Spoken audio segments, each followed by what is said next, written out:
शख्स अयतुल्लाह शमसुद्दीन बयान करते हैं आपके ईमान को तरोताज़ा करने के लिए कि वाक़या के एक शख्स मशर मुक़द्दस गया और ज़रिए मुतहर इमाम रज़ा अलैहिस्सलाम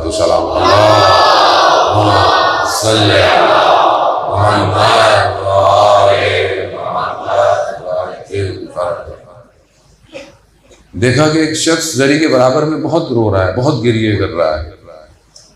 दूसरे दिन फिर गए ज़ियारत करने, देखा फिर रो रहा है। उसके पास गए कि क्या मसला है, क्या मुश्किल, इतना गिरिया, इतना। कहा नहीं तुम जाओ, छोड़ो, तुम अपना काम करो। उसने कहा नहीं, मुझे बताओ क्या। बहुत इसरार किया। काफ़ी पुरानी बात आयतुल्लाह शमसुद्दीन ने बयान की है।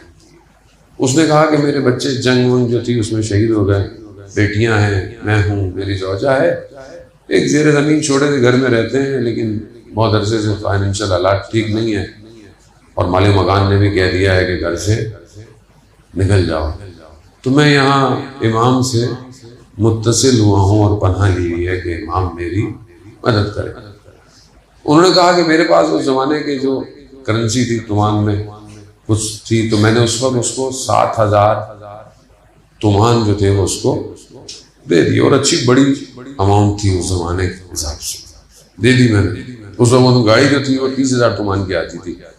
आप समझ लें कि 30,000 तुमान की अगर गाड़ी आती थी तो 7,000 तुमान उन्होंने उनको दे दी। उनके पास 300 तुमान खाली थे। क्या मैंने होटल और वापसी का किराया रखा।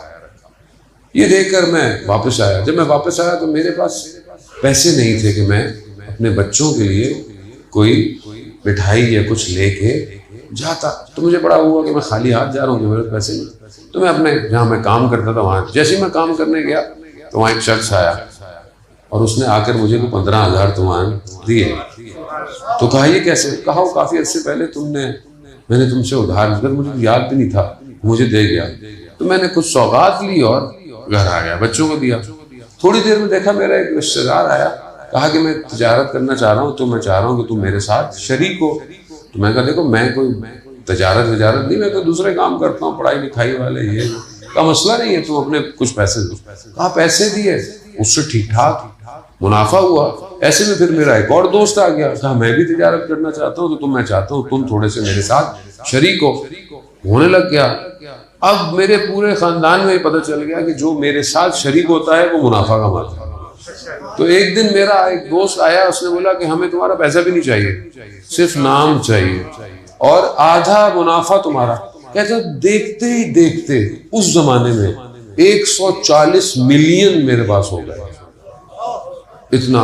फिर एक दिन भरा मेरी को जमीन थी, मैंने कहा उसको मैं अपने नाम कराता हूँ। तो मैं जो डिपार्टमेंट होते हैं इस तरह शहर के, वहां गया। 1 साल में काम होता था उस जमाने में।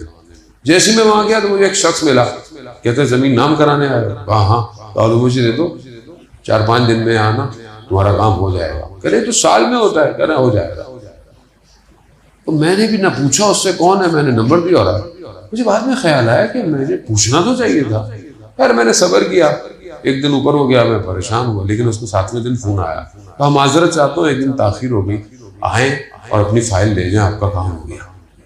अब मैं परेशान। मैं उसके बाद गया, मैंने कहा ना तुम मुझे जानते हो ना मैं तुम्हें जानता हूँ, तुमने मेरा काम किया। कहा छोड़ो, तुम्हें इससे क्या, तुम्हारा काम हो गया ना, तुम घर जाओ। कह रहे नहीं मुझे बताओ। कहता है जिस दिन तुम मुझे मिले उससे पिछली रात मैंने ख्वाब में इमाम रजा को देखा।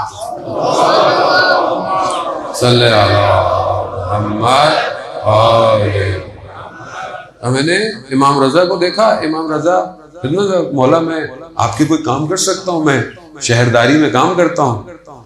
मौला का मुझे तो कोई तुम्हारी शहरदारी से काम नहीं। हाँ, एक शख्स आएगा इतने बजे इस वक्त, उसका काम कर देना। कहा उसने हमारी आबरू को खरीदा है। यानी शख्स ने इमाम रजा की खिदमत में पनाह ली थी।